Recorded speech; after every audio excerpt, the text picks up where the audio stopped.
How much do I owe you for rent again? $800. I just don't have a lot of money at the moment.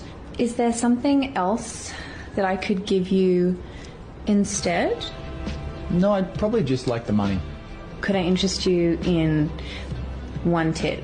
I'd really just appreciate the rent money. There's so much surface area, so many options. Money. I don't really want that. And I'm into everything. Holding hands, tongue in mouth, showering with my clothes off, watching each other go number 2. You know what? Let's just forget about it, okay? Really? Yeah, well, I mean, it's just Monopoly money. Okay. Thanks. My turn.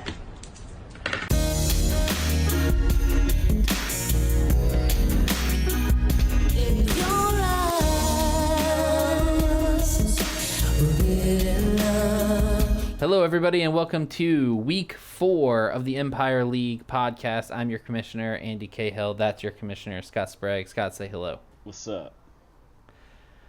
All right, it's that time, everybody. It is time for payment or team locking. That is happening Thursday morning when you are listening to this podcast. If you have not paid up, your team will be locked. And good news, there's only one team that is remaining, and that is Briggsy. So Briggsy, if you're listening, pay your fucking dues, or else you don't get to set a lineup this week. So, do it. I'm texting him right now so I don't feel bad locking his lineup tomorrow because I do play against him this week. that might come off as collusion, so just so but everyone is aware, he is being notified directly that his lineup is about to be locked. He's got at least 12 hours notice to pay the $20 fee. All right, the other thing, obviously, as we all know, it was discussed in the chat, Benny Denny did come in last again, which means it's 3 consecutive weeks. However, last week we did not get a contrition video, so he now owes 2 contrition videos. Now, I'm not saying that Benny Denny did anything wrong, but you can't make 2 videos about a week that already happened. So no, I think it's pretty obvious that he just makes one for the next week that he isn't supposed to make it for. I think that's perfectly reasonable. He'll make his video. He will be shamed and embarrassed. The debt will be paid. And then next week as well, we should also get another video, and we should get 2 videos next week, assuming that someone else is in the basement. But as we discussed last year, and if Benny Denny does it again, then he will just do it that week. But there's no way at all that he will be let off the hook. He just couldn't do it this weekend. And no more contrition videos after these 3. He's hit the cap, the Nolan cap, I think we should just call it. And no more contrition videos after this. So, if you're going to be the worst team in the league, you might as well get it over with in the first few weeks. What a fall from grace. He had the scariest really upside team last year. At least scariest upside team that I had to play against. I mean, I remember us talking about how he was the one guy that really felt like he could beat you. Yeah. But we also talked about how this was a possibility this year, but I didn't think it would be this severe. No, we did talk about that though. That all of his players are quite seniored and getting that gray hair coming in. He lost Austin Eckler this weekend again, so that's someone else who will be out or without next week. So Nolan in week 4 might have a bit of a cakewalk, but it would be hilarious if this is where Benny Denny finds his first win. Yeah, it would be the Nolan move of the week for Nolan to lose to Benny Denny on a week where he doesn't have any players. Correct. All right, well, let's move over to the waiver wire. Not nearly as busy as it was last week. I think the biggest spend was me, Tyler Conklin, $11. Just adding more tight ends to the brigade over here. Tyler Conklin popped on Thursday night against the Patriots. Not that that means anything. It's the Patriots, but maybe he can get me through this current George Kittle injury. Well, if not this one, maybe the next one. There's going to be no shortage of George Kittle injuries. But yeah, 11% of your season's budget on Tyler Conklin. Bold, we'll say. I felt like there's some other teams out there who are a little needy at tight end, and there was a chance someone else would put in an offer. I was obviously proven wrong, but no regrets. No other bids, certainly none for any money. 2 quarterbacks were also picked up off the waiver wire. Bob picked up the Red Rifle himself, Andy Dalton, and BGuider picked up Sam Darnold. I really thought that we would never have to talk about these two guys, both in a football context and in a fantasy football context, and yet here they are being not only fantasy relevant, but looking like steals, going into week 4. Yeah, Sam Darnold has been great all year. Really hoping Justin Jefferson continue his dominance across the league.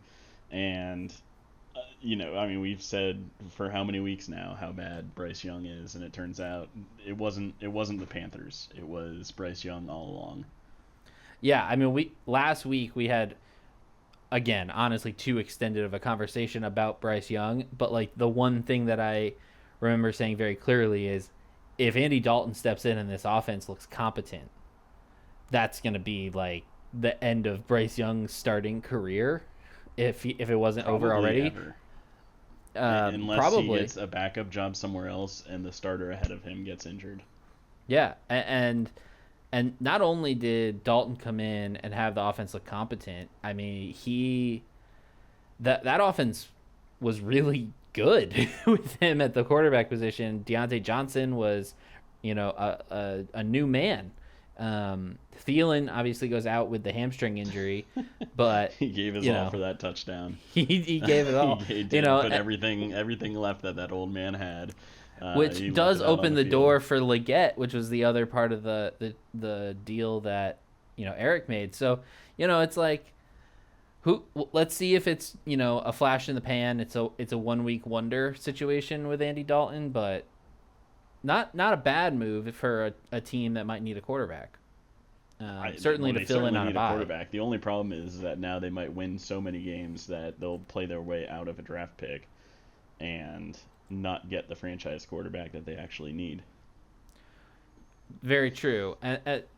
So moving over to a team that does have a franchise quarterback who's on your IR slot right now, the Green Bay Packers, I went out, I picked up Romeo Doubs, outbidding you, dropping Dontavian Wicks, which essentially just means that I upgraded within the team. Whether or not it's an upgrade into a playable asset is to be determined. But, what did you see in Romeo Doubs that made you want to put in a bid? I saw that he played week 6, and I was pretty excited about that. Most of my team does not play week 6, so Romeo Doubs would have been a nice addition for me. It's a fun offense to have pieces in. I fell in love with Jordan Love last year, watching him trying to convince you guys that he was good, only to find out that he actually is good. And it's great to have weapons and pieces on this team. The only problem is that they have so many of the same type of player, of young, fast wide receiver, 3 or 4 tight ends. They have 3 running backs that are all, there's Josh Jacobs and then Emmanuel Wilson and Marshawn Lloyd that are both coming up through the pipeline. So it's hard to tell where the points are actually going to go. But can confirm plays week 6. Well, one of the places that the points were not seeming to show up, and that's Dontavian Wicks, who was the 4th wide receiver, and it seemed like there was a pretty clear gap between them. Now, obviously, Malik Willis has been QBing that team for 2 weeks, and Malik Willis is not good at throwing the football. Not a bad runner, though. But ultimately, Dobbs feels like an upgrade from Wicks, at least for right now. We'll see what happens with the Wicks. moving forward. Finally, on the waiver wire, Roschon Johnson gets picked up. Roschon Johnson is a guy that I was interested in. He goes to Eric for $10. I had a bid in on Roschon for a little while, but then I just started to really think about that backfield, and I feel like even though DeAndre Swift is washed, they're going to keep running him out there because they paid him so much money. So I think this is just turning into a three-headed monster that I want no part of. Yeah, I think this is just a continuation of Eric's crusade to pick up any and all of my running backs backups. As someone I've watched enough Bears football this season to tell you that there's nothing inspiring on that team. Yes, it's true that Swift is not as good of a runner when he doesn't have offensive lines that have snowplows attached to them and can just bulldoze the defensive line in front of him like he did last year. But again, they did pay him that much money to be there, so he will keep the starting role, and it's just going to be volume siphoned away on a team that's not good anyway. So yeah, I mean the only hope. So my in-laws are all Bears fans, so I get fed a lot of Bears content, and I've seen some Bears fans on like Reddit talking about how the only hope they have of Swift not getting that workload is that Cole Kmet has started to like take some of the workload from like Gerald Everett. So maybe the offensive play callers are like willing to make those tough decisions. And I'm like, if that's the best, like if that's the most hope that you have in your life, well, Cole it's not Kmet a good state of affairs. Is a better tight end anyway. And I mean, I agree. He was good last year too, but I think really, I mean, Swift has never been a good running back. He's been a really athletic, fast person who is a good pass catcher, and that's what they need to start doing with him is like stop running him between the tackles because he's not good at that, but get him out for like screen passes and like run a little Texas but he keeps dropping passes too. Well, it's a fuck you is what I have to say that, right? I'm just saying that's what he's better at, and so that's what they need to focus on more. It doesn't mean he's going to catch every ball that goes his way. He has a shaky ass rookie quarterback throwing him the ball. I just hope DeAndre Swift to his strengths is what I'm saying. I'm just hoping DeAndre Swift is sending like holiday gifts to all the offensive linemen from the Eagles last year because they made him a boatload of money for him to eventually sit on the bench and watch Roschon Johnson be better. But it's still going to be a three-headed monster for fantasy that I want no part of. Yeah. All right. Let's talk about something that popped up in the chat today, which is that Briggsy, for the second year in a row, has placed Patrick Mahomes on the trade block. I think whether you want to argue with this or not, I think we can say that Patrick Mahomes is clearly the best quarterback in real football. Arguably, at worst, he's in the top two.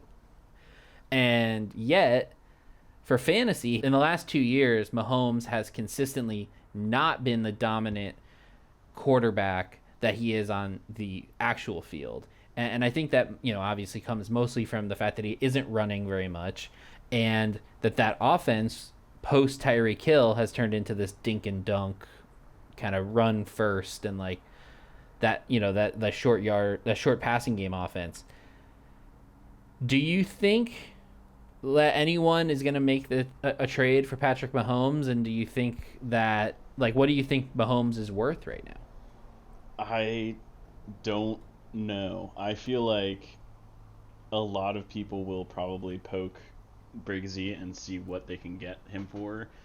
If I'm Steve, knowing the team that I have, I would be correctly asking for a lot, and probably maybe more than like the actual points that he's outputting, but that's because Mahomes is still one of the only people that can go out there and put up 30 for you, and nobody's going to be surprised by it. It hasn't happened in a while. It doesn't happen as often. But there are a few people in this game that have a better name value than Patrick Mahomes. So I feel like, I mean, he should be trying to build his team's like foundation. And so I feel like if you're making an offer, maybe have that in mind. Because there's quite a few of you that need quarterbacks, and this is one of the best ones you can go get. But I do think that because of his history, he's going to carry a pretty significant price tag.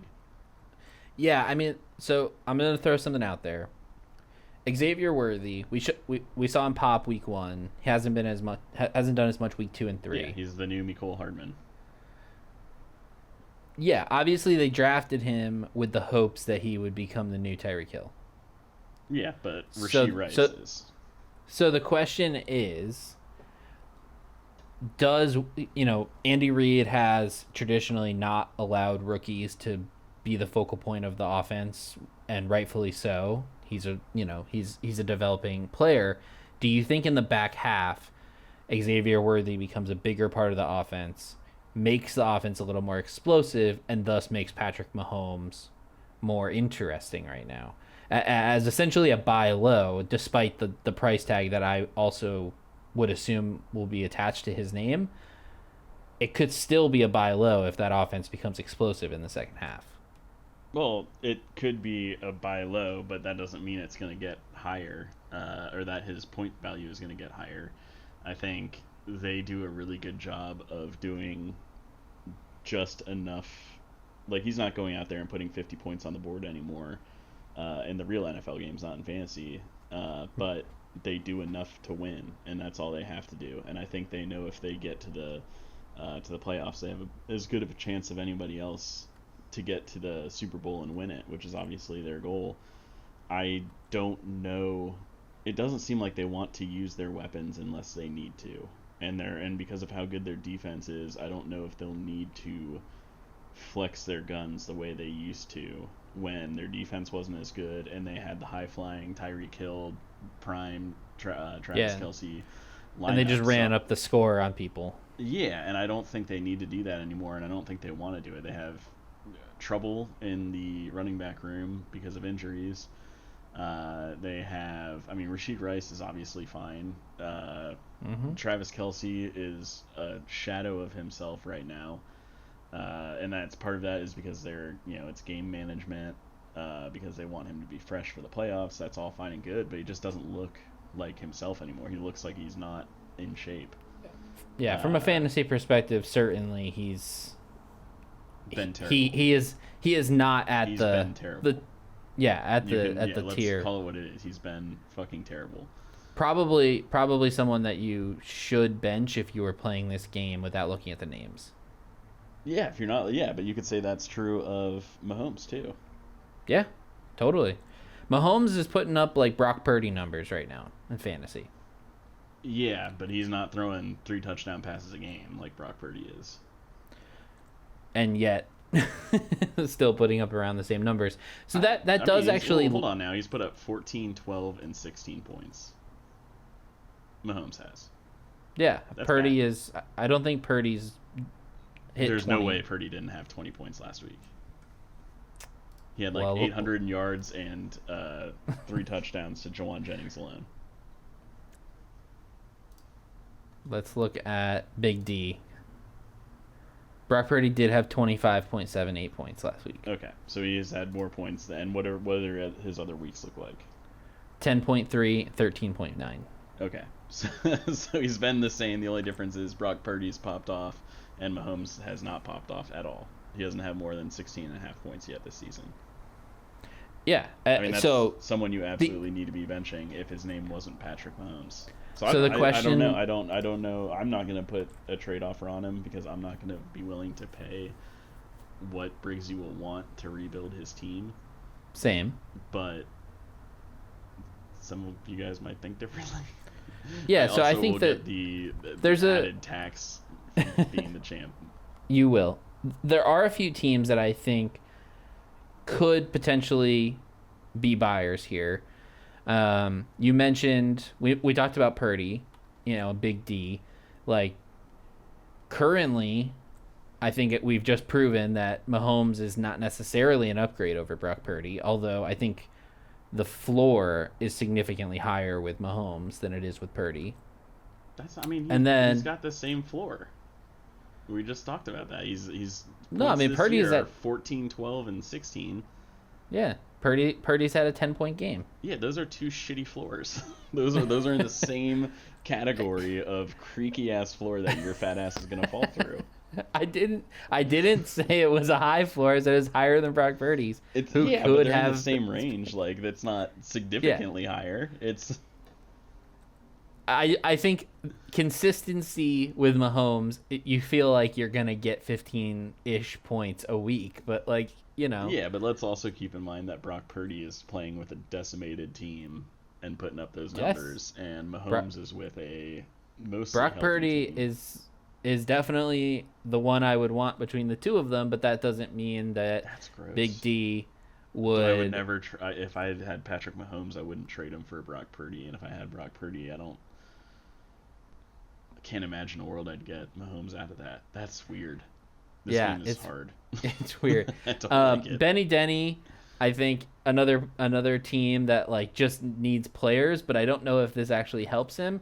And then finally, our favorite terrorist BGuider. He's got enough quarterback. He's got 5. I know but none of them are good. I know. None of them are good. Same thing with your tight end room. Like volume does not equal quality. Yeah, and I would rather have too many tight ends than too many quarterbacks.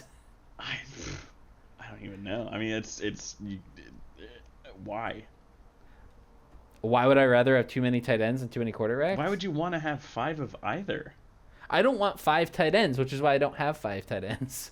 I know, but like, I just all things being equal, like, what are you doing with 4 of your precious bench spots being taken over by wildly mediocre quarterbacks? I don't know, which is why I put him on the list of, like, this is a guy... Of somebody who needs another quarterback?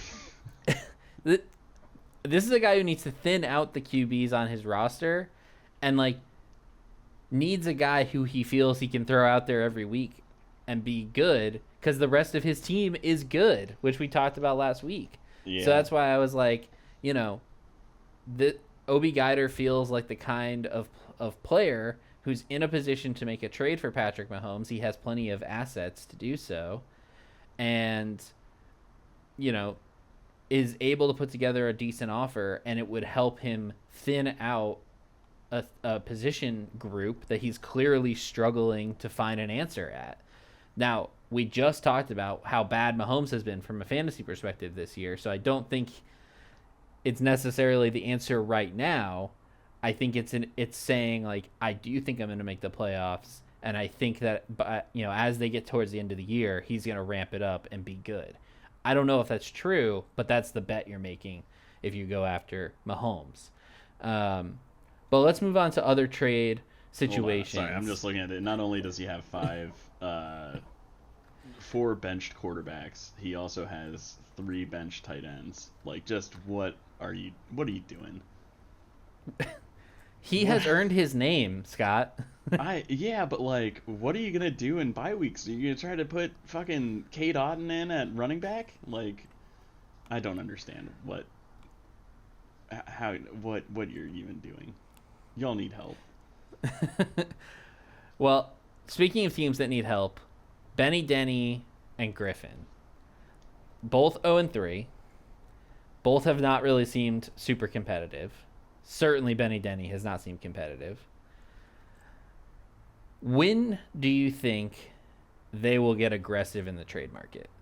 Both teams have some good pieces, and they have good pieces that are maybe in the last year or two of fantasy relevance. Yeah. I mean, I would... So it's like, when do they sell? I would do it now, too. I'm just wondering, like, do you think it's worth waiting until teams start dealing with bye weeks and dealing with injuries and, like, get desperate to make a deal because your season isn't going to, go the way you wanted? Or do you just make a move now and hope you can turn the season around? I would start now because I also, the trade deadline is going to come for them also. And I imagine there's ways and things they want to do to position themselves for next season. And that's not... if you get up against the trade deadline, like, you want to be out there... You're not looking to sell your assets for anything. You're looking to sell for the right thing that's going to put you in the best position. I would do that early and often. Because, I mean, 0-3 is, especially for, like, Benny Denny's team, who was relevant last year, like, it's not out of grips yet. No, I think both of those 0-5 teams absolutely is. I think both of those teams, especially Griff, who at least has started to add some players that are pretty good. Both of those teams could turn it around if they made smart trades. But, they could also very easily just build for next year, bring in a young guy and draft picks, etc. So I'm interested to see those two feel like the most obvious like trade partners right now. So I'm wondering if they will start making offers or if they're just waiting for offers to come into them. Yeah, I mean, same can be said for everybody. Obviously, I have a reputation of not being a very passive trade partner. If there's a move I want, I will usually go out and annoy somebody until I accomplish what I'm trying to do. And that's why I've been able to build the team the way that I like to have my team look, which is in the win column, usually. Except for this week, because I said usually. This week we had the Commish Bowl. We talked about this at the end of the podcast last week. This was a hell of a matchup. There were times where I think both of us thought it was over, and then it really ended up just coming down to Monday Night Football. You had Josh Allen, and you had the lead, and I had Jamar Chase. Lead.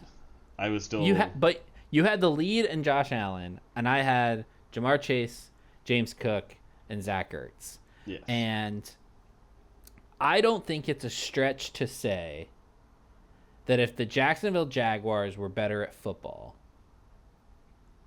better at offense, not better at defense, better at offense, and had just stayed competitive, that you win this matchup. Yeah, the only flaw with that is that maybe James Cook would have been more involved in the second half. Maybe. But, I mean, Josh Allen was absolutely roasting him. He was throwing to everybody and anybody that he wanted to and just getting it done.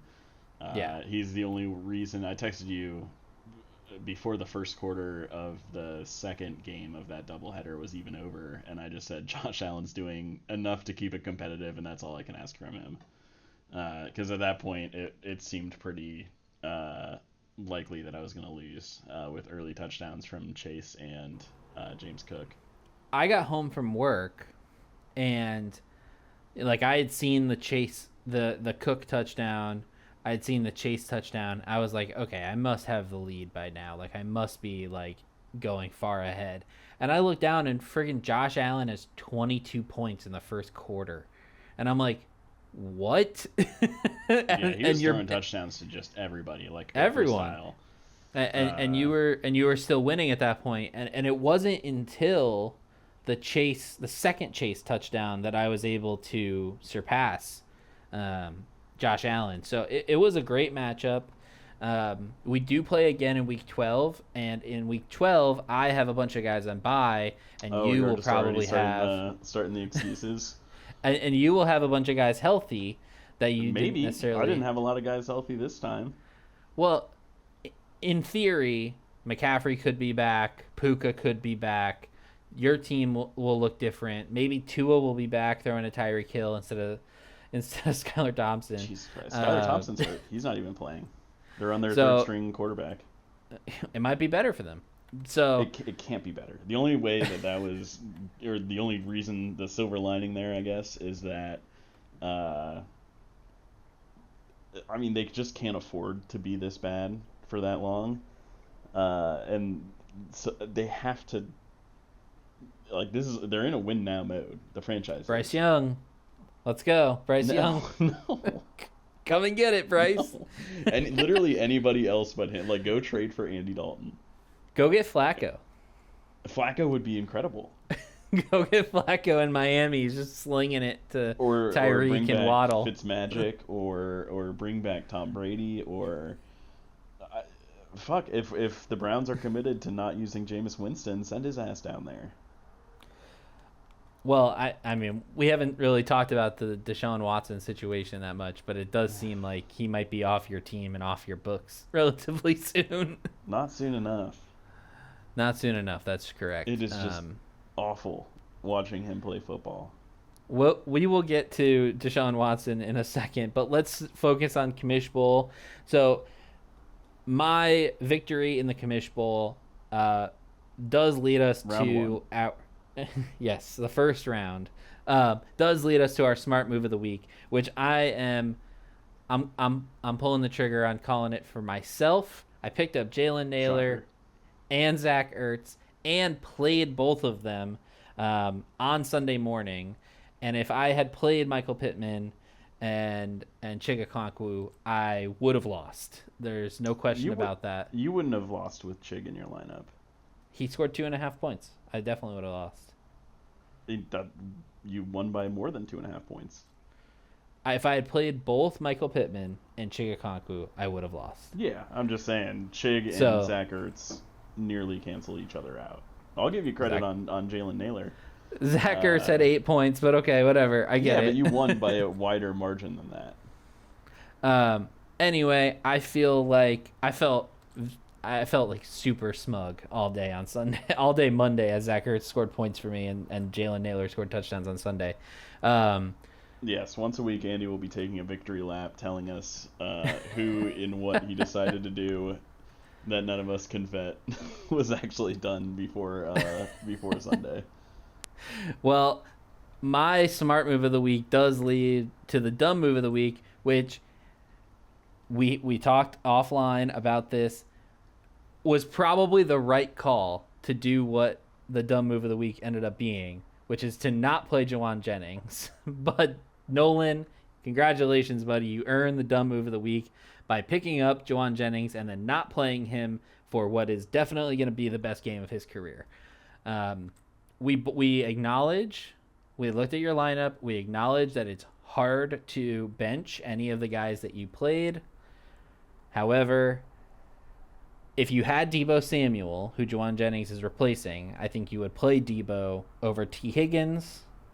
And I think it's reasonable to say that Juwan Jennings was going to get a decent amount of the Deebo work. So you're going to get it this week. And I don't feel bad about it. Yeah, I mean, I don't feel bad about calling Nolan dumb and making fun of him at all. He certainly deserves it. I don't agree with the concept that someone's backup is automatically going to get the same production as who they're replacing. Yes, this is what led you to not pick up Jordan Mason. No, that's not why I didn't pick him up. I didn't pick him up because I didn't have the roster spot for him. Yeah, we've been over it. I know. It's not. He didn't. The dumb move was that T. Higgins, coming off an injury, having not played much in the preseason, playing him in his first game over somebody that has looked good in his first 2 games and then absolutely balled out in week 3. Yeah, that's what made it dumb. Not that anytime a player goes out, their backup automatically has more yardage and more touchdowns in a game than the starter ever has. Agreed. I know that right, this one, just for the wrong reasons. This one might be a bit of a stretch, but it's still fun to just point out the fact that he was wrong to not play to play T. Higgins over Juwan Jennings. I just think that my reason he was wrong is more accurate and precise. You know what? We got to the same place, so I'm happy with it. Speaking of Nolan, he went up against Bob this week and he lost to Bob. Bob gaining really a statement win from Bob. He scored 130 points. Just really looked like the Olave Lamp from last year. I think he ended up putting up the 4th most points in the league this week. So really impressive from Bob. Again, I'll point out that if Juwan Jennings was in the lineup, I think Nolan would have won. But that's besides the point. what do you think about Bob this week, and do you think that this is sustainable, kind of moving forward? Yeah, I mean, if Jawan Jennings was playing, he absolutely would have won, but he didn't, so he didn't. Yeah, Bob was back in his tequila bottle this week. Looked great. That's what we're used to seeing out of him. But then you go to this coming week, and he's only projected for 99 points. So it's what is the real tequila Bob? Only time will tell. He's got a lot of boom bust players on his team, and I feel like that's sort of the superpower and also the curse behind his team. But at the same time, he's playing against Big D and the Commanders, so I will give him the nod to get his second win of the season this year. Yeah, I mean, I think obviously with Bob's team, it's like Derrick Henry goes off last week. That really helps. There was a quote, I think it was after week 1, where like one of the Baltimore coaches said that we're not going to run Derrick Henry 30 times. That's not why we brought him in. Lies. And it's like that like completely misunderstands the Derrick Henry experience. Like you the more you run him, the better he is, because he just beats up a defense so much. So it seems like they're starting to figure that out a little bit in Baltimore, that's the best way. I think Ayuk is a guy that you're waiting, like he did the hold in, and didn't really have a preseason, so you would hope that after 2 or 3 weeks he's like starting to get it together, but it hasn't really popped yet. And then he does have guys on his bench, like he's got Richardson, who has shown all the potential in the world, and obviously he's got Lamar, so it doesn't really matter, but it's like there's guys like that where that's a guy you could potentially move. You got Pacheco, who's on IR. You've got Lab McConkey, who, as much as I think his name is ridiculous, has shown flashes of being like the number 1 guy there. Debo's obviously hurt. So it's like the team is pretty good.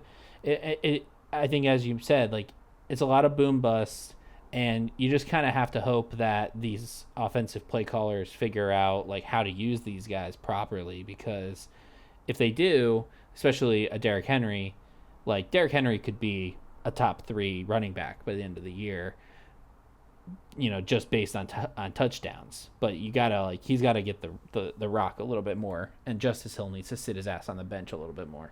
Yeah, well, and it's in the other running back in Baltimore that's taken carries from him is also on Bob's team, who's Lamar Jackson. And then he has both of the Saints wide receivers, Shaheed and Olave. And so, again, I mean, we've said this talking about how capped Big D is that when a touchdown goes to one of your teammates, it's not going to you. You're only getting it the one time. So he has Ayuk and Debo. He has Olave and Shaheed. And same with Lamar and Derrick Henry. Like, unless that's a running back that doesn't catch many balls, so every time Henry runs it in, that's one drive that Lamar is not scoring a touchdown on.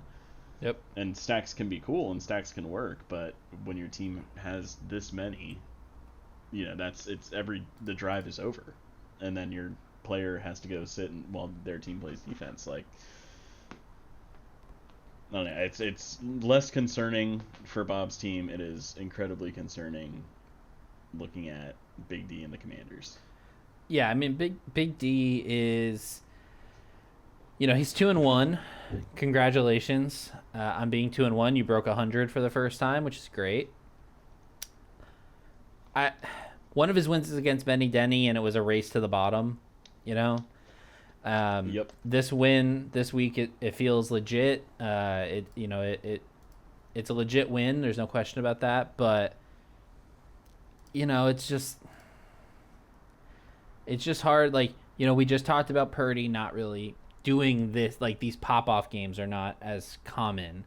I think that turns around for Purdy and he gets more of those pop-off games when McCaffrey's back, when Debo's back, and when Ayuk has played a couple games since, like you said, he skipped the preseason doing his hold-in, trying to get his shmoney. Yeah. But like Rachaad White, who was great last year, losing work to Bucky Irving.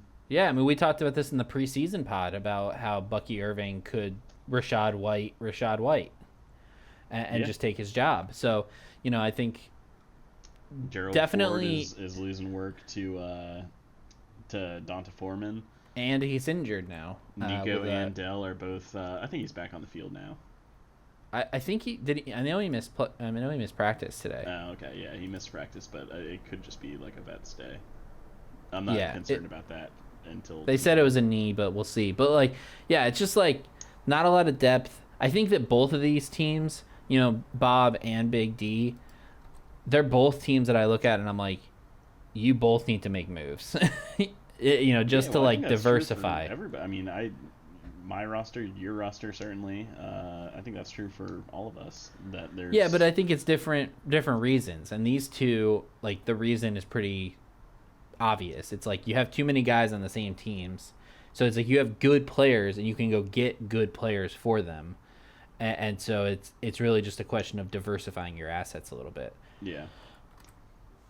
Even though I did get a trade offer from Big D for Stephon Diggs to try to get the holy trifecta. The trifecta? Yeah, nice. I was just out of principle, I can't do that. So moving on, away from Bob and Nolan and the dumb move of the week, not playing Juwan Jennings, to the Nolan move of the week, which is back. This is the inaugural Nolan move of the week. It goes to Briggsy. Congratulations. You spent $5 on Mike Gesicki and then immediately dropped him, which is something that is so Nolan. It is the quintessential Nolan move. And thank you, Briggsy, for allowing us to unveil this award for the first time. Yeah, this was, let's be clear. It is the correct move to drop Mike Gesicki. Always. Yes. But to do it just a few days after you bought him for $5, that's just setting a fiver on fire. Yeah, if you're gonna do it the week after you spend the money. Just keep him on the bench for a week. Yeah, just out of pride. Yeah, totally out of pride. Not out of this might have been the smart move, but it certainly was not the prideful move. So congratulations on becoming. When he bought Mike Gesicki for $5, it automatically vetoed the chance that it was going to be the smart move for the week. that seemed like a move that maybe came after a few beers. Yeah, but it might have been the unnoticed move of the week, and now it's not. It's been noticed. All right, congratulations, Briggsy. So want to move on to BGuider. BGuider put up the third most points in the league this week. Again, looked really good, and I know we just talked about his crazy roster construction, and he is going to need to fix the bench as bye weeks start to pop up here. But the starting lineup is good, and the players that we talked about last week showed out. So this is a team to watch. That's all I'm saying. Yeah, it's just he's going to have a really struggling next couple weeks, and really the rest of the regular season is going to be a challenge for him, I think. Navigating bye weeks, which will come up. The injury bug is out there. It's coming for all of us, so he's going to have to deal with that at some point too. Yep. And you can only roster so many quarterbacks. Yeah, and so BGuider and I do play each other. He is projected to win this week. I can't I'm looking at the team and I'm just like, this is a good fucking team. It is. When the starters are out there, they look fresh. Yeah, and Terry actually looked pretty damn good Monday night. Bo Nix was showing out and looked like they actually had a quarterback in Denver. For the first time in a while. I can understand pretty much every player on the roster. There's just too many tight ends and quarterbacks. It's like not neat. You'll never play. Yeah, it's like Darnold. Any of them. Darnold doesn't need to be on your team. I don't think Deshaun needs to be on your team. Trevor Lawrence probably doesn't need to be on your team, but I get it if you want to I currently have 3 quarterbacks. So I have 3 quarterbacks. One of them is a developmental guy in Drake May. So it's like, okay, Bo Nix is your developmental guy. Who's the backup? Get rid of everyone else. Yeah, well, and if they're all the same tier, the same caliber, then just, maybe not, don't drop Sam Darnold because you just spent $2 on him, but maybe drop him next week. Yeah. Learn from Briggsy. Don't drop him this week. All right, Benny Denny and Griff, they both went to 0-3. We kind of talked about them. I believe they have interesting matchups this week. So Benny Denny is playing Nolan. Griffin is playing Eric. Seems like they are both on their way to 0-4, but what do you think? Yeah, I mean that's what the smart money would say, is that Sprague's Dogs and Moto Panda Keiko will roll. For whatever, I mean, we know the reason, but Nolan is 1-2, so and Benny Denny's team has shown potential before. So if he gets one more outing from the vets, I don't know. I mean, it looks pretty dire for both of these teams, to be honest. I think we're going to see a couple of 0-4 teams. I'm going to make the case for Benny Denny beating Nolan. This is the best I can do, just looking at the matchup. Jalen Hurts playing Tampa. Tampa's defense hasn't been special. Jalen Hurts needs to bounce back and have a good week. Jalen Hurts has not been good this year. So maybe Jalen Hurts gets a running touchdown and doesn't turn the ball over and looks a lot better. James Conner playing Washington.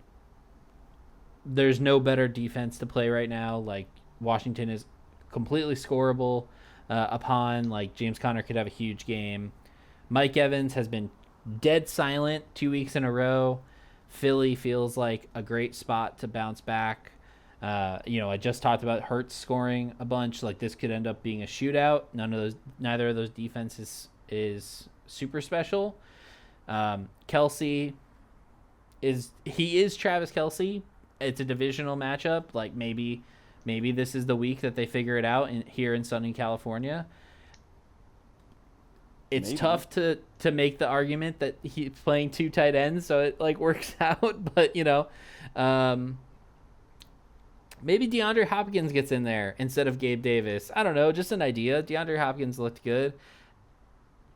It's the best I can do. Like, Devonta Smith is questionable. T. Higgins looks like he's still coming, still waking up. The Miami offense is horrific right now. Kyle Pitts is still in the starting lineup for Nolan, which automatically is mediocre. I mean, this is the best that we can do. I really like grasping at straws here, but like, that's the best that we can kind of look at for Benny Denny. And if I had to pick one, I'm not picking against the Cowboys stack against the Giants on Thursday Night Football, so I'm gonna go with Benny Denny taking out Nolan and making Nolan 1-3, which will make Nolan furious. Yes, and I can only imagine after the furious passes, it will Nolan move of the week. It'll be followed by rage and overcorrections. Let's talk about a couple of other matchups. Killing Unicorns is taking on the Nolan Move of the Week award winner, Briggsy. Very good bounce back opportunity for the Unicorns after putting up the second most points in the league this last week.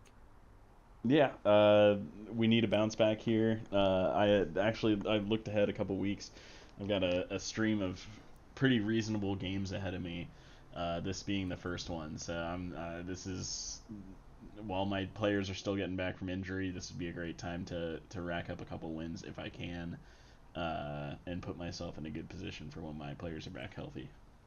I hope. Yeah, I think it's we're not doing like official picks this year, but I do think you have a pretty good chance of pulling it out against Briggsy. I, as mentioned, am going up against his lineup. I am going up against BGuider. I mean, I think that this is going to be the third consecutive week that I'm like looking at this until the bitter end. Like, I think it's going to be really close again.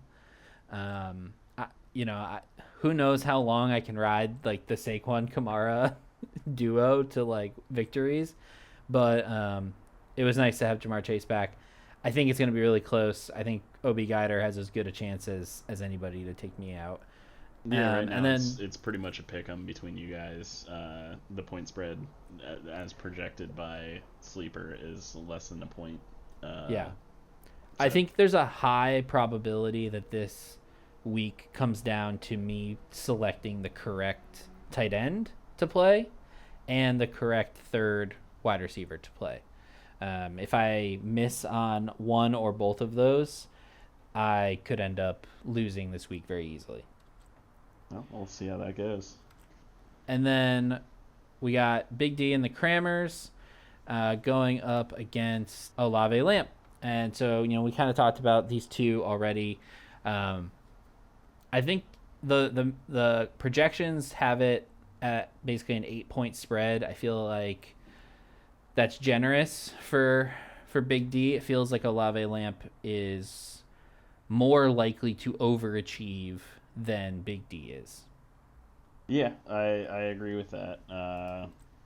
I think just given the personnel on the roster and the way that the Browns have looked lately, I think there's a lot of Texans on Big D's team, and that's great. I think the Texans are probably going to have a pretty good time playing against the Jags, but I still think that he's going to be overcapped by the 3 or 4 starting Browns players that he has. Yeah, the Deshaun Watson. How do you feel about Deshaun Watson and the Brownies losing to the New York Football Giants, a team that is objectively bad? Well, the Browns are objectively bad, but you should be better than the Giants, right? Well, we should be a lot of things, but we're not because we have Deshaun Watson as our quarterback. So you put it entirely on Watson? Not entirely, but certainly the majority. Because the ball can't move if he gets sacked. And he gets sacked. He's the highest sacked quarterback in the NFL right now. And some of them are the offensive line's fault.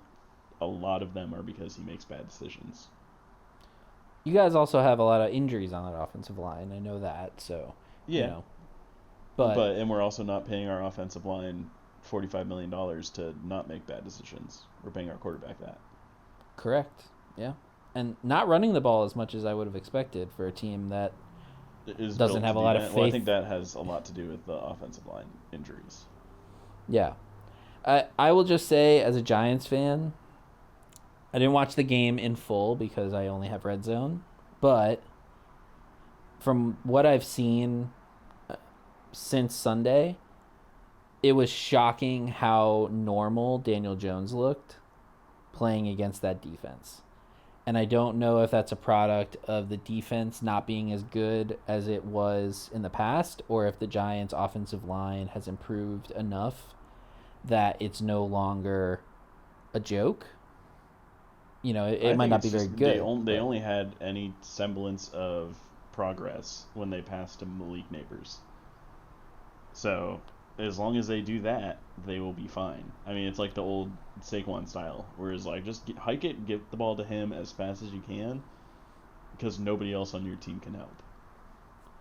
I mean, I don't know if I would go that far, but yes, obviously Malik Neighbors is the engine that is driving that offense, but I'm just saying that, from every clip I've seen of Daniel Jones, he didn't look like Daniel Jones. He looked like a league average. He looked like the Kirk Cousins that we've all always said he is, but just like a league average, solid quarterback who can, not that the Giants can make the playoffs, they can't, but that that quarterback can be a playoff quarterback.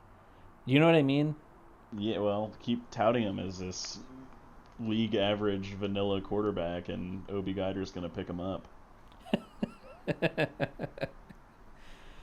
On that note, everyone, have a wonderful week. Scott, thank you for joining me.